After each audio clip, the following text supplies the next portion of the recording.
Hey y'all, welcome back to the channel. So today is Thursday, April 14th. I am at my local park and I'm about to just get right to it. So I was leaving work one day and some thoughts were running through my mind, in which are thoughts that have previously been in my mind, but I decided to go ahead and just like kind of do a chit chat slash rant in this video and just hit all of the topics. So one thing I want to start off by saying is, if any of my YouTube videos go viral, I need it to be this one. I need it to be this one because this video from beginning to end is about to be completely how my mind works, completely who I am and who I'm trying to be, and completely who I stand for. If I could, like if I was in a conversation where I was trying to get to know somebody, these are literally all of the points I would try to remember to make, to let them know how I operate and how I kind of function and where I want to be in life. So let me pull up my notes, and just as a disclaimer, I literally have everything typed out. Ooh, something biting me. I literally have everything typed out like I just showed you. So I'm literally just gonna go down my list, read it, and elaborate as I feel. But it's just gonna be straight to the cut, basically. So basically, this is why I cannot accept mediocrity. So mediocrity basically is the act of being mediocre, you know, doing things regular, doing things average, just kind of accepting a more average lifestyle. And this is why I cannot do that. So number one, I'm sorry. Also, as another disclaimer before I start, I want to let y'all know that I'm going to be being real transparent, real honest with these statements. I'm really like kind of, I don't want to say exposing myself, but I'm really putting it out there. And the reason why I don't mind, because as we know, like as the few of y'all that watch these videos, not many people watch these videos today. It's really going to be in the future that these videos are going to be super valuable and super eye-opening for people that come across them as I navigate through my journey of becoming who I am within my career and my personal brand. Child, I need to get comfortable.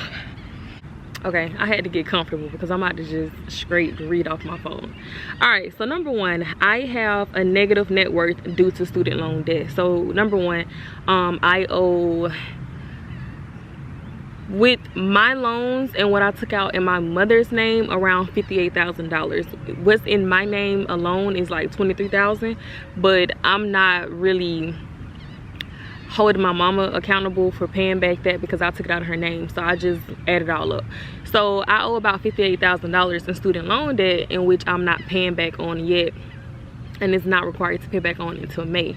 So with that being said, I have a negative net worth. So what that means is when you owe people more money than you make or you have in cash or in assets, you have a negative net worth.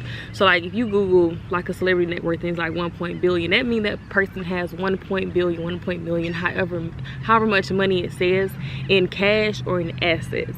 So when you are in debt and you haven't paid off those debts, you have a negative net worth because you haven't paid those debts yet. All right, number two, I don't know why I'm saying number one, number two, because I'm not about to number all of them. But the next one is, I've never worked a job that allowed me to pay all of my own bills, even full-time. So what I mean by that is, since I've graduated college and I've been living in an apartment, I'm sorry, this man is distracting me. He's taking out the trash. But all right, so the next one is, I've never worked a job that allowed me to pay all of my own bills, even full-time. So like I said, full transparency, since I've been off campus, as in since I've moved out of the dorms and stuff, and I've been in my student apartment where like they furnish the furniture and stuff like that, where they provide the furniture, that does come with a rent cost, and my dad has been paying it for me since I moved in. Now granted, now that I have graduated and I'm still living there, we did kind of make an agreement that he was going to pay my rent, help me out and pay my rent for the next 2 years while I kind of figure out and navigate what it was that I wanted to do with my career and take myself. And now I have figured that out, I'm stepping more into that. I'm actually coming up on 2 years of being postgraduate this December of 2022. So basically, my dad pays 3 of my most expensive bills. He pays my rent, he pays my car insurance, I don't have a car note, and he pays our health insurance. It's together. So basically, to make a long story short, I've never worked a job where I've been able to pay all of that. So to pay those 3 bills and to sustain my day-to-day life. And to me, that's huge, because as I'm 24 and now I'm making $15 an hour. This is the most I've ever made an hour, which is still not much, even though I work part-time. It's still not enough to sustain my life, which is sad, because I just live in Alabama. You know, I'm thinking about people who live in like these larger cities and stuff like that, and it's crazy. All right, I'm sorry y'all, I had to get in my car. It was hot, the sun was beaming, the bugs was crawling, I got real uncomfortable, so I decided to just come to my car and get comfortable while I finish this video. And you know what, let's charge the phone while I'm doing it, because I don't need my camera to die either. So yes, back to what I was saying. So yeah, I was talking, the last note I said was the full-time job. So I'm gonna just wrap that one up and move to the next one. All right, so the next one is, I'm too creative to submit to a corporate job or corporate America. I would be miserable. Damn, can I read?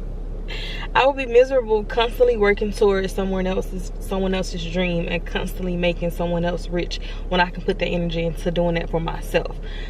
Honestly, that doesn't even need a further explanation. That's just what it is. Like, I have decided and found that I am a very creative individual, and whatever I want to do, if I want to do it, like, I'm going to put my mind to it and I'm going to get it done. One thing about me, I've learned that, like, if I feel like I deserve it, or if it's in God's plan for me, I'm unstoppable. And it's like, I don't have time for that in corporate America. There's no room for that in corporate America. There's no room in corporate America for individuality, and I'm super big on that one. So we're gonna just get to the next one.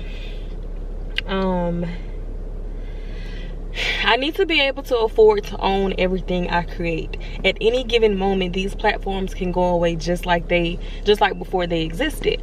I could lose all of my YouTube videos. I could lose all of the content that I've shared for my business on Instagram and Facebook. I need to be able to pay for all of my content to be embedded into my website for my personal brand. So basically, just like I said, like, at one point there wasn't a YouTube, at one point there wasn't an Instagram, so we could kind of, in a way, repeat history. So, you know, anything could happen. Like, nothing is promised. I'm sorry, my hands feel dirty. Nothing is, you know, nothing is forever in life. We don't know how long these apps are gonna be around, and God forbid we wake up tomorrow, YouTube gone. Now I've lost all that content that I don't have stored anywhere else. So as you can imagine, there is a way to do that type of stuff, but it ain't free. You know, it probably ain't cheap. So the whole point of that statement is, I need to be able to have ownership of my things, so I can keep that in my brand and keep that value, and not rely off of these platforms that, you know, are independent platforms. I need to make sure my nieces and nephews don't come up short in life if their parents can't afford to constantly provide the necessary resources required to keep them ahead of the game and set them up to be successful. So I don't have kids, so obviously the next best thing I'm going to think of is my nieces and my nephews. So I'm going to treat them like they are my kids until I have kids myself.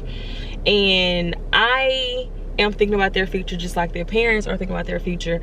But obviously their parents aren't doing exactly what I'm doing. I'm not doing exactly what their parents doing, but that doesn't stop me from wanting to be the best aunt that I can be and set them up for success as I plan to kind of break these generational curses and establish generational wealth. And that doesn't just include me, my spouse, and my children. That includes my family as a whole, especially the young ones. Y'all gonna have to excuse my greasy face. Like I just said, the sun was beaming.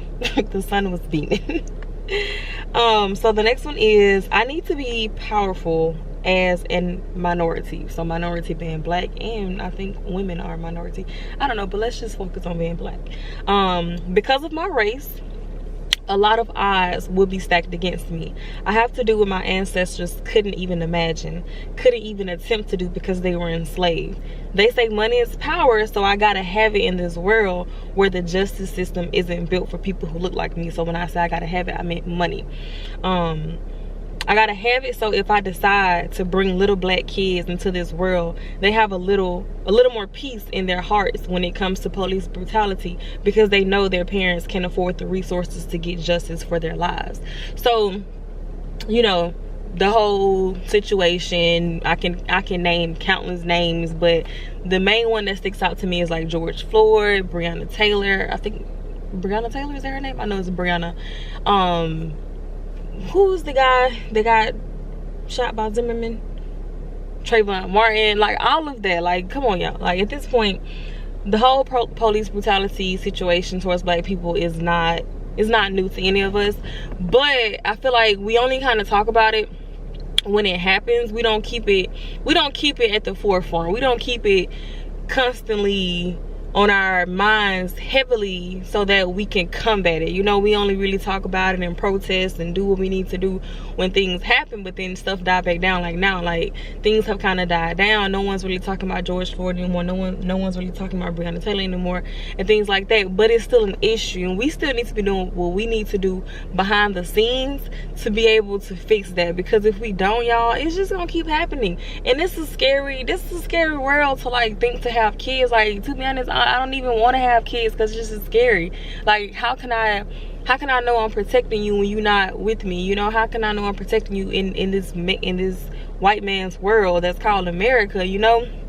But I'm quite sure you get my gist. My mama worked 2 jobs just to get by, so that's kind of been the usual all her life. You know, she has low education, but that doesn't change what I'm going to do for me and then how I can provide for her. So no one wants to work 2 jobs to get by. You know, you have to do what you have to do, and if you don't have the resources, or hell, I can take it there and even say the drive to get those resources, that's just the life you live. So, but as my mother and me being her daughter who is going to become successful, of course I'm going to look after her. So that's going to not only require me to be successful for myself, but then successful enough to be successful for her and the rest of my family. I know that was a mouthful, but basically successful enough for myself and successful enough to also help others, basically. My father is 64, self-employed and still working. So my dad will be 65 next month, May of 2022, this year, and he is still working like 5 days a week, and he is his only employee because he has his own business. Granted, I'm quite sure my dad got money saved up to be able to live off of, but you know, it's just, he ain't got the 401k. He ain't got no employer to match this for his retirement and all of this and that. So after how much my father has done for me in my life, like, I'm not even gonna go into detail, but from day one he's been there. From day one he have always over delivered. So not just being there and doing what he can, like, no, he's going to do that and more. And he's always had that that structure when it came to providing for my life. So I'm kind of at a point now where I feel like I owe him the honor of becoming successful and returning the favor. So that's not me growing up, becoming an adult, find a job to pay my bills and just get by, you know, just take care of myself. No, that means me building a legacy, me building a brand, me building a business, me doing whatever it takes to once again be successful for myself, and then be successful enough to take care of my father, to be successful enough to retire my father, which means replace his monthly income that he's getting now with my income and give it to him. Like, not giving him less, and possibly even giving him more of what he's making right now, because that's just what I want to do for my father because of all the things he have done for me at this point of my life. I want to purchase 5 acres of land to build my 6,000 square feet dream home on. Real straight to the point, I want my dream home built on 5 acres, and I want my dream home to be at least 6,000 square feet. If you know, got an idea of square foot and acres, you know that's a lot. It's not like freaking Michael Jackson, La La Land, or whatever his estates was called, big. We don't need all that. But I have kind of came to this conclusion and formed the idea of this is what I want. This is what I think would be, do I want to say enough? Sure, enough for me and my family, and this is what I would be comfortable in, and that is what I want. And not to mention, this is what I feel like I deserve. So real cut and dry. As you can imagine, 5 acres, 6,000 square feet, that ain't cheap. So I gotta get to the bag. Any car I ever get, I want to buy in cash. I don't care if that's a Hyundai Sonata or a Maserati. I want to buy it in cash because that's just what I want to do. But I want to touch on that real quick. I want to point out something that a lot of people do. So a lot of us, I'm not even gonna say us because I don't do this. Oh, somebody blowing. Y'all, please don't be out here going and getting these cars and getting car notes that when you break it down, the whole car itself costs more than you make in a year. What I mean by that is you going and get an $80,000 car and then you breaking that down into the monthly payment so you can pay it, but you making $50,000 a year. That don't make sense. You in debt. You got a negative net worth at this point, because why would you buy something that you, anyway. But also on that note, I want to live a cashless king lifestyle. I'm gonna stop looking at the camera because that's like throwing off me. But I want to live a cashless king lifestyle, and if anybody knows, like, that's certainly possible. However, you got to make a lot of cash for that to be possible. So what I mean by a cashless king lifestyle, okay, I want this house, I can buy it in cash. I ain't got to go to the bank and ask for a loan. I want that new foreign car. I want to buy it in cash. I ain't gotta get a car note. I want to go buy some land. I can buy it in cash. You know, I'm not talking about just the small things like, you know, materialistic things like clothes and stuff like that. Of course, like, you know, you can, whatever. But I'm talking about like the big things, the assets, the things that will appreciate instead of depreciate. Now cars, they do depreciate, so just kind of ignore that one, but you get the picture.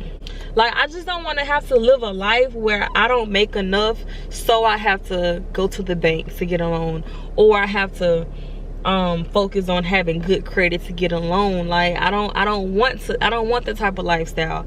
I want to have enough cash or enough assets to be able to live a cashless king lifestyle. That lifestyle is not for everybody, but you know what, that's okay. And I realize I have to make a crazy amount of cash to live that lifestyle, but that's okay. That's what's gonna keep me motivated.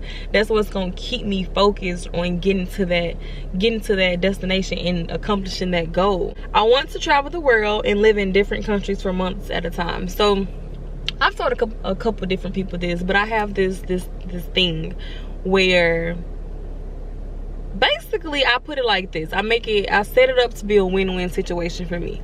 Either I get married, that's beautiful, you know, find somebody who I want to spend the rest of my life with. We have our separate career entities, and you know, we live the rest of our life together.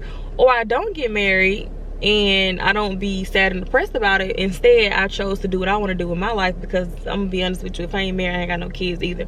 So at that point, I chose to do what I want to do at any given moment. And what I would like to do at that point of time of my life is travel to different countries to not only learn about them, but experience them and live for like 1 to 3 months at a time, and just kind of like, y'all know how like people say bar hop, just kind of like country hop, just to learn. Like, it's a huge world we got to see. It's a lot of things to see and learn about this world, and I want to be able to do it. But you know, a friend recently just showed me from a different perspective and was like, you know, well, hopefully, you know, either way it'd be a win-win situation, but hopefully either you can do it by yourself or you can do it with your husband. I was like, oh, okay, I'm sorry, I don't know why it just got dark, but anyway. And I was like, you know what, that's a good point. But either way, like I said, what I do in life, I like to set things up to be a win-win situation for me. So at that point, I don't feel like at any given moment, I don't feel like life is happening to me, it's happening for me, because it's a win-win situation.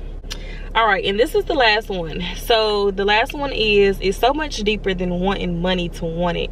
It's what having it can do for me and my family who are Black in America. So that just kind of sums up everything I just said. So down to from the justice system to the fact that this isn't our motherland. We were brought here due to slavery from Africa, to, you know, us being a minority over here, to it being just harder period in this world for Black people to be successful and have the resources that we need. Like, that's why I have to do what I need to do and not accept mediocrity, because I don't want to and I shouldn't. I need to be able to kick down doors that were never meant to be open for me, because I want to do that, you know.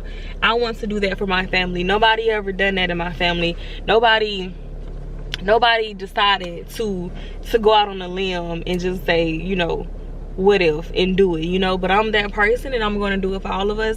I'm going to take that risk, and I'm going to live the rest of my life doing so.